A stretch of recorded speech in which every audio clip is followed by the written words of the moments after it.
Welcome to the With You Rugby podcast, designed to give you an in-depth look at the United States Rugby Foundation, including our grant programs and recipients, fundraisers, events, and much more. Now let's get started. Hello, everyone. I'm Brian Vizard, President of the United States Rugby Foundation, and I want to welcome you to another of our With You podcasts. We've had the opportunity to provide plenty of grants over the last few years, and one of those grant recipients was Ellensburg Youth Rugby, located in Ellensburg, Washington, through our Make a Pitch program. And today we welcome in the Ellensburg Youth Rugby Director, Bob Ford. Welcome, Bob. Thank you for joining us today. Yeah, thanks, Brian. Appreciate having us and all the support that the foundation has been able to provide for the program. I'm excited to share the impact that that's had. Hey, Bob, why don't we get started? Just tell us a little bit about yourself and how you got involved with rugby. Oh, man. I think there's never a straight line to how you get involved with rugby, is there? No.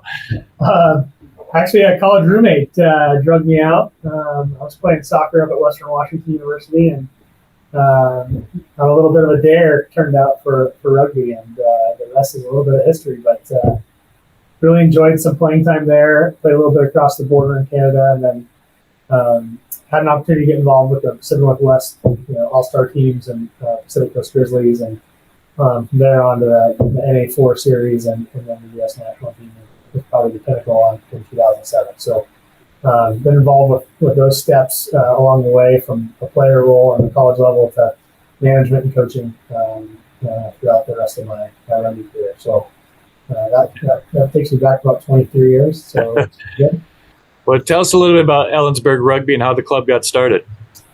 Yeah, pretty interesting, actually. I had long-term involvement with Central Washington University as a head coach there in that program, and we had produced quite a few alumni, and one of which was Chris Nesmith, who had moved back into the area, was actually coaching the Yakima Rugby program with Rob Lynch and Jonathan Douglas, a couple other Central alumni and affiliates, and really we're looking at how do they develop a Cascade Rugby League. And Chris gave me a call. I planted the seed. My daughter happened to be in the truck and overheard the conversation, and he became one of the big antagonists for me to get back involved in rugby and to help launch the Ellensburg Youth Rugby program. So that was kind of the genesis of it all, was one conversation with Chris, and a great conversation about what his vision for Cascade Rugby Union and how Ellensburg could play a critical role in that. And that, coupled with my 12-year-old daughter's consistent nagging, having grown up in a rugby family, wanting to have a place to compete. So that's really what got us going. And then the number of folks that have come alongside us and really bought into the vision has really made it a success. So. And how has Ellensburg Youth Rugby grown over the years?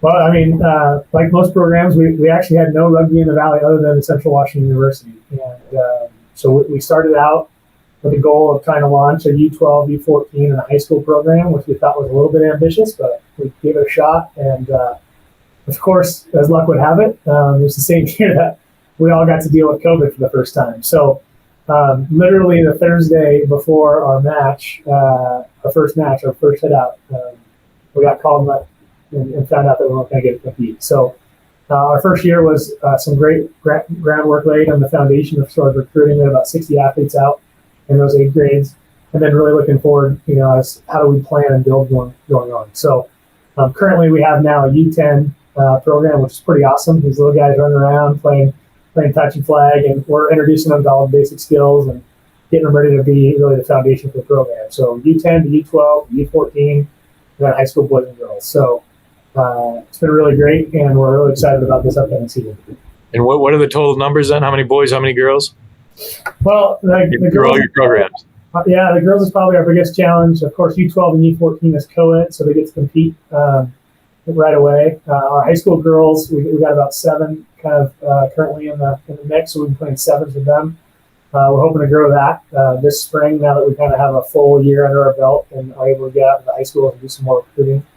High school boys, we got about 25 in the mix and during our regular season, and so we're excited about those guys returning and getting, having a little bit under the belt and ready to kind of take on the next level. So pretty fun. Yeah. Yeah, that's great. My granddaughter just started a few weeks ago with girls rugby down here in San Diego, and she was having a ball. And then now the season pretty much ends this weekend, and she didn't want to wait till spring, so she joined up with the Ambach rugby co-ed under 12. She's going to her first training on Monday. So she's only been flagged so far. And I said, well, they're going to be back here at co-ed. She goes, I know. We'll see. We'll see how it goes. But she's all excited. She didn't want to wait until spring. So it's good to see that she wants to continue in the game. Yeah, if we didn't have snow on the ground here, I think they'd want to keep playing right through Christmas. Yeah, that's fantastic. Yeah. Hey, Bob, how did Ellensburg City Parks and Recreation help the club get going and maintaining a pitch? Yeah, so when we started having these conversations about Ellensburg Youth Rugby, we looked around and, we have a pretty limited landscape in a small community. And so I actually had previously talked with Brad Case, who's the City Parks and Recreation Director, and just kind of put a bug in his ear. Hey, what would it look like if we ever brought rugby to Ellensburg? Would you guys be able to help support it? Would there be a space for us? And he said, you get the kids and we'll find the space. And that was kind of the nature of the conversation and how it got going. When we went in for our first meeting, I really was looking around and, in a small town, it can be pretty political. You start stepping on other people's toes in space. So one of the requests I put in front of Brad was, is there an area that we could look at that nobody else is using, underutilized, something that we could invest in, really have the program kind of grow with the space, and something that our kids could take pride in having made a transition in, greater good type of conversation. And Brad mentioned the West Ellensburg Park, which was a field space that really launched a larger complex right next door to it. So there was a brand new soccer, baseball complex. And as the programs all transitioned to this new facility, they really left West Ellensburg unutilized. And so we went out, did a walk around, took a look at the space, and we're amazed by what was really available there from a resource perspective. A lot of times we're getting the tail end of a field or a corner of a pitch or something to train on it. We had our own full field. We have storage facility. We have a score clock that we can get transitioned and updated for rugby. And just started really talking with the Parks Department about how do we grow this and how do we make it something a little more successful. So that's been an interesting venture over the last year for sure.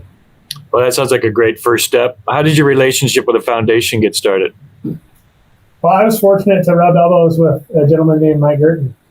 And Mike and I both were Western Washington Rugby alumni, and had bumped into him at the 50th anniversary of Western Washington University Rugby. And he had plugged in with Chris Nesmith when we started the Cascade Rugby conversation around formatively developing that league. And Chris had let him know that, there was this guy, Bob Ford, that had a crazy idea of trying to develop a rugby field. And, what do you have any interest in? And Mike was really excited about the opportunity and done great work with the foundation and really channeled us that direction and created, a pathway for us to be able to apply for the support and get things going. So a little bit of luck, I guess, as you have it, and some networking, but the bottom line is I think the way Mike has worked with the foundation and created these platforms for youth rugby is just phenomenal. So, and more like it, right?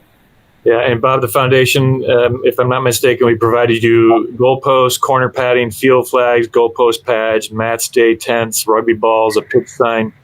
How has that equipment impacted your program? Man, it's amazing, actually.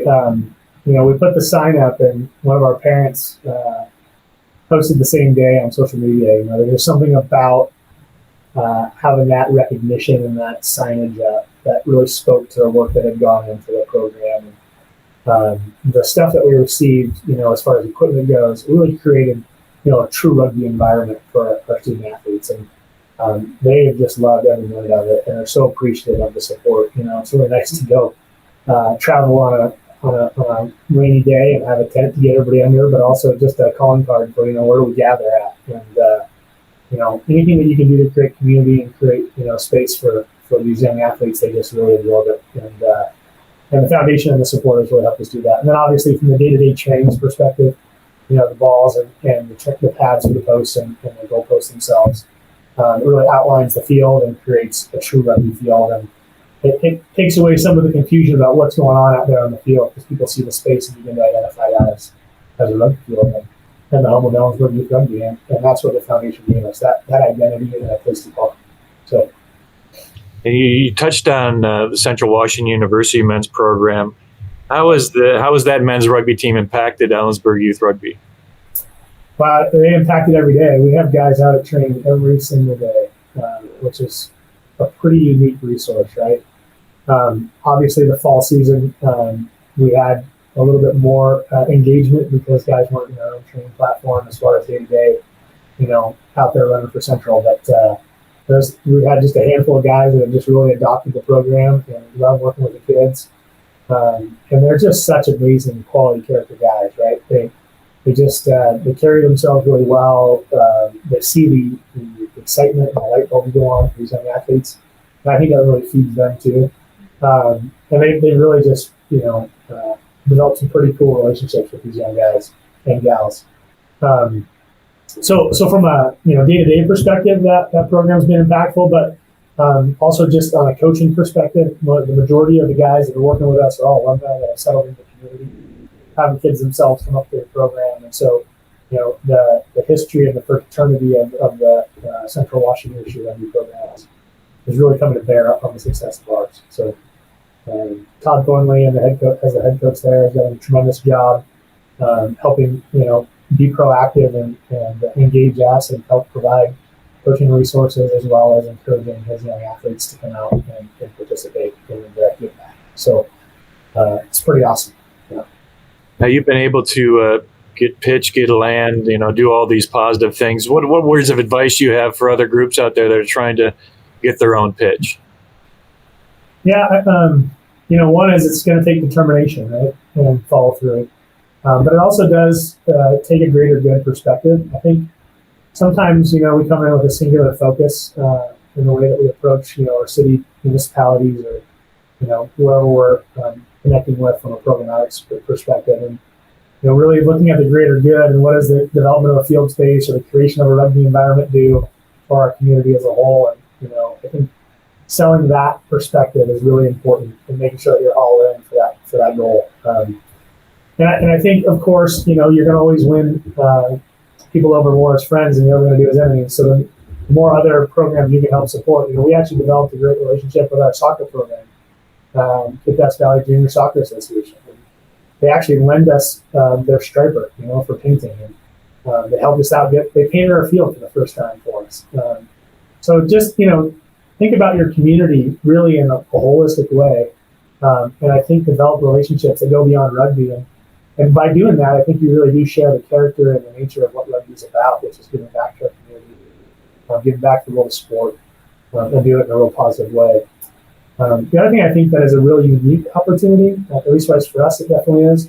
We're in like I said, a smaller, kind of region, connecting with our football programs and helping them go through the tackle process. And, we're really good at that tackle situation. And as they see the value in that, it really does break down barriers for why student athletes might cross over and not into a program.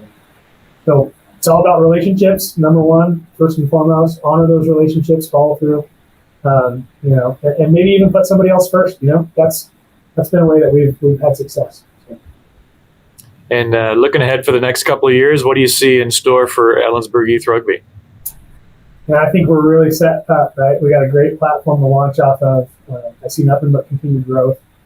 We'd really like to recruit a girls' high school coach. So I'll put that out there, use this platform for some marketing. But we'd love to get that going. We have a really, I think, exciting opportunity ahead of us in the spring. And certainly excited about the growth of rugby within the Cascade Rugby League as well, Lots of teams we're trying to help support the development of a team in Prosser, a team in Tri-Cities.